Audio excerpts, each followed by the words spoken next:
అండి. ఈరోజు అమ్మ ఆసరా అనాథ వృద్ధాశ్రమంలో అన్నదాన కార్యక్రమం చేయడం జరుగుతుంది. దీనికి గాను అన్నదాతగా శ్రీ ఎం ప్రభాకర్ గారు, శ్రీమతి పద్మకుమారి గారు అన్నదాతగా వ్యవహరిస్తున్నారు. మీరు మీ కుటుంబ సభ్యులు నిండు నూరేళ్లు ఆయుర ఆరోగ్యాలతో ఉండాలని కోరుకుంటూ అన్నదాత సుఖీ భవ.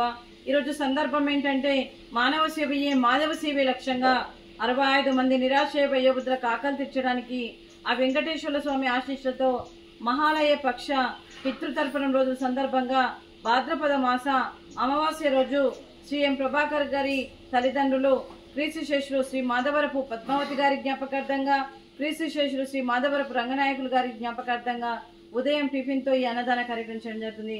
క్రీస్తుశేషులు మాధవరపు పద్మావతి గారికి, క్రీస్తుశేషులు మాధవరపు నాయకులు గారికి నమస్సుమాంజలి తెలుపుతూ వారి ఆత్మకు శాంతి కలగాలని, వారికి స్వర్గప్రాప్తి చెందాలని కోరుకుంటూ వారికి నమస్సుమాంజలి తెలుపుతూ వారి కోసం ఒక 2 మాటలండి.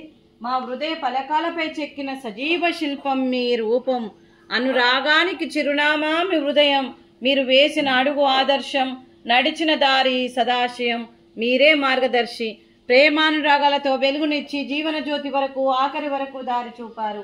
అలసి సొలసి విశ్రమించిన మీ పాదాలకు మా ఉదయపూర్వక నివాళులు అర్పిస్తూ మీ పవిత్ర ఆత్మకు శాంతి కలగాలని కోరుకుంటూ మంచితనానికి మారు పేరుగా కలమష మెరుగని మంచి మనసుతో ఆప్యాయత అనురాగాలతో ఎదుటి వారి మొహంలో చిరునవ్వు పోయిస్తూ అందరి ఉదయంలో నిలిచి మీరు భౌతికంగా మా నుండి దూరమై మీ మధుర స్మృతులతో సదా పదిలంగా మీ పవిత్ర ఆత్మకు శాంతి కలగాలని కోరుకుంటూ మీ ఆశీస్సులు మీ కుటుంబ సభ్యులకు ఎప్పుడు ఉండాలని కోరుకుంటూ క్రీస్తుశేషులు మాధవరపు రంగనాయకులు గారికి, క్రీస్తుశేషులు మాధవరపు పద్మావతి గారికి నమస్సుమాంజలి.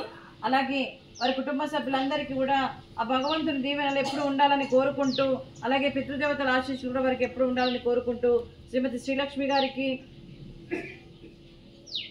అలాగే ఎం ప్రభాకర్ గారికి, శ్రీమతి పద్మకుమారి గారికి, అలాగే మరియు శ్రీమతి రమా కళ్యాణి గారికి, శ్రీ చంద్రారావు గారికి, శ్రీమతి జయశ్రీ గారికి, సిబిఎస్ఆర్వి కృష్ణారావు గారికి దీర్ఘాయుష్మాన్ భవ. ఆ దేవుడు దీవెనతో పాటు ఈ 65 మంది ఆశీస్సులు మీకు ఎప్పుడు ఉండాలని కోరుకుంటూ దీర్ఘాయుష్మాన్ భవ. శ్రీమతి జయశ్రీ గారికి, శ్రీమతి రమా కళ్యాణి గారికి, శ్రీమతి పద్మకుమారి గారికి దీర్ఘ సుమంగళి భవ. మీరు నిండు ముత్తైతనం చేసి ఎంతో మందికి ఆదర్శంగా నిలవాలని కోరుకుంటూ ఆ దుర్గాదేవి ఆశీస్సులు, లక్ష్మీదేవి దీవెనలు మీకు ఎప్పుడు ఉండాలని కోరుకుంటూ మీరు నిండు ముత్తైతనం చేయాలని మనస్ఫూర్తిగా కోరుకుంటూ దీర్ఘ సుమంగళి భవ. అలాగే ఈ ఆశ్రమానికి పెద్ద దిక్కుగా వ్యవహరిస్తున్న మా తండ్రి లాంటి పెంటయ్య గారికి, పుష్పలీలమ్మ గారికి పాదాభివందన చేస్తూ గత 8 సంవత్సరాల నుండి ఈ ఆర్గనైజేషన్ కోసం 365 నిత్యాన్నదాన కార్యక్రమం చేపట్టి కడుపు నిండా అన్నం పెడుతున్న ఆ భగవంతుడి స్వరూపమైన పెంటయ్య గారికి, వారికి వారి కుటుంబ సభ్యులందరికీ దీర్ఘాయుష్మాన్ భవ. శ్రీఎం ప్రభాకర్ గారు, శ్రీమతి పద్మకుమారి గారు, మీరు అన్నదానం చేస్తున్నారు, మేము అన్నదానం స్వీకరిస్తున్నాము. ఈ రోజు అన్నదానానికి మేము చేసిన వంటకాలు స్వీటు మడత కాజా, అలాగే ఫ్రూట్స్ అరటి పండ్లు, అలాగే మామిడికాయ చట్నీ, అలాగే ఉప్మా. అన్నదాత సుఖీ భవ. అన్నదాత అన్నదాత సుఖీ భవ, సుఖీ భవ, సుఖీ భవ, సుఖీ భవ, సుఖీ భవ.